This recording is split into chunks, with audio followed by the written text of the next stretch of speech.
Ole, với na hey, Samsung S25 kan ron review do na hi namdanga chuanin review photo ma sela Mizo hianin review takhi kala hmalawa S25 Ultra khachu review to S25 takhi kan ron review do na base variant an do na hemi Samsung S25 hi January tun kumin January ni somhi pani khanin an launch cha chuan lei thei tura cha thei khachu India rama khan February ni thuma khanin an ron lei cha thei tur khan ron chho tan ta pre booking chu khami ha khanan ta chuanin a cha thei vele han ka cha via chu vaina hianin kan ron review do na chu hei a box an ta a box a hian thil hi tlem to khop me tun lai phone anga chuanin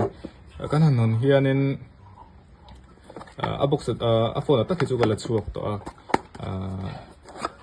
SIM card ejection pin le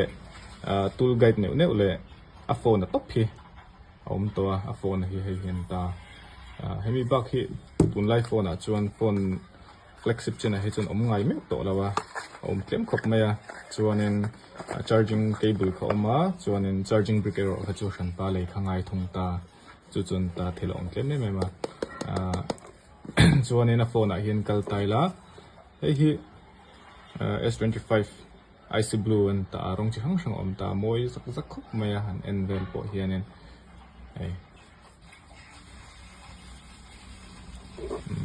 tiếng hiền ta chuanin ama hi gram za somrup kan hi ridan ta chuanin ahmalam le ahnung lam hi gorilla glass victus 2 ani ve ta chuan aluminium frame an ta lai zong hi mananu me ma chuanin ama hi IP68 water resistance an ta chuanin a screen hi dynamic LTPO AMOLED 2X 120 GHz khan ta en zong hi 2600 nits peak brightness apechok theita a screen hi 6.2 inch ani ta 91.1 screen to body ratio kharon nei ta ni chuma hian chuanin Android 15 naron ni hala update hi kumsari adong don buka dong hem don khop maya chuanin are ma hi kan thredo pak to thonga 12GB RAM le 256GB internal storage kharon nei dona he phone hianin a smooth khop me a smooth po a phone hi chuanin ama hianin stereo speaker ron ya chuan fingerprint a hianin ultrasonic an ta fingerprint hi aman rang ma tuna hianin elo tempered glass ka vu to chungpo hianin alaman chake ma mi ma hianin S21 ka mang china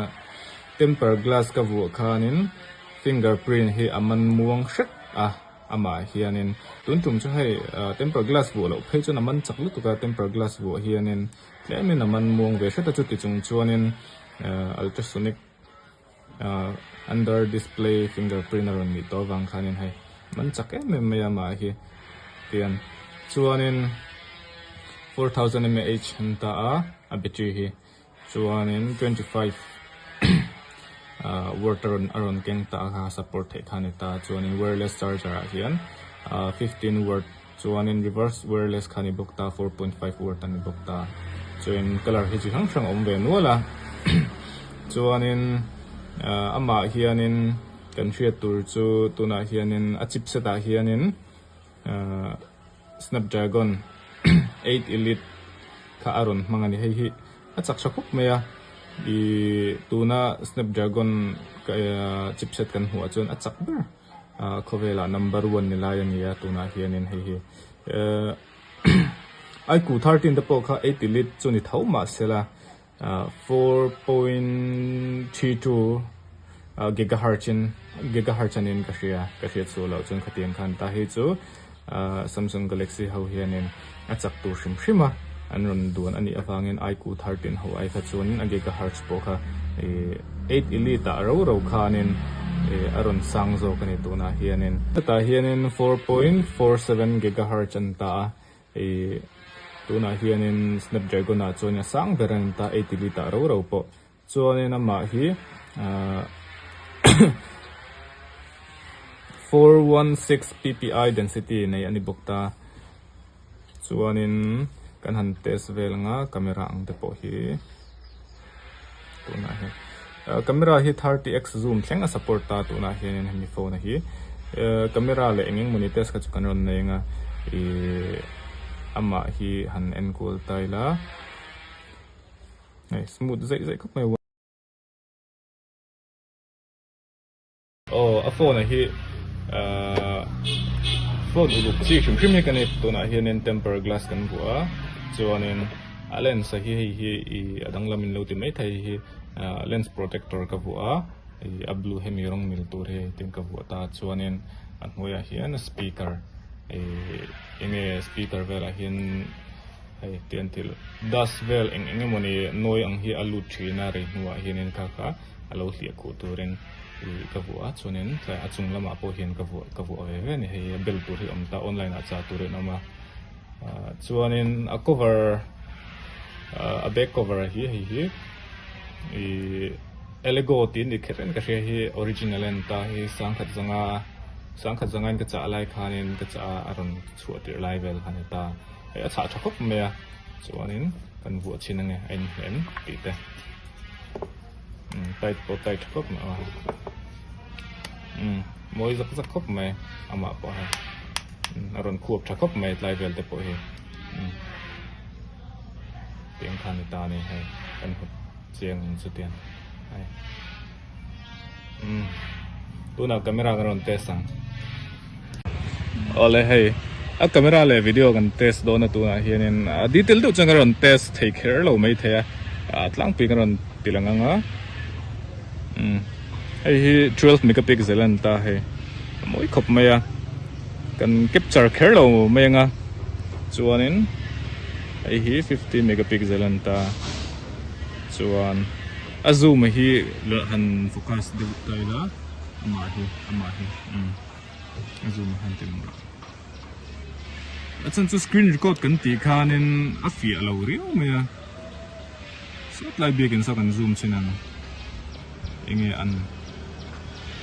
12 megapixels sa kan zoom an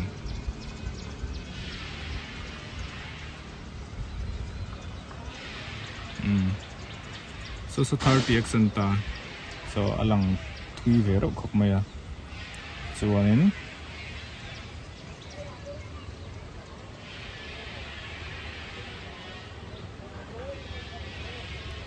ti hi ni ta ne panga ya chuanin ultra wide angle khana ti thai buk ta hi ten khan ultra wide anta zoom lama hi chuanin 30x a chun du thu sam khop mai a fia tha ai bikin po so ala ngai thai khop mai fia tha so line so chu kamina blur ve do to ko hi apode ushim rima ko thiang de uchuni sela he a hian alang fia le zo langa so line po so ai omna tong chona hladeng khop mai tiang khani ta chuanin video hi 4K na la thaya 4K 8K thleng hi support da ma sela kan test care lo menga voina chuanin promote te uma expert te night te tam ta khoma hi kan test vek care lo menga atlang pi dikhanin ron tilangani hetlai hi moi khop mai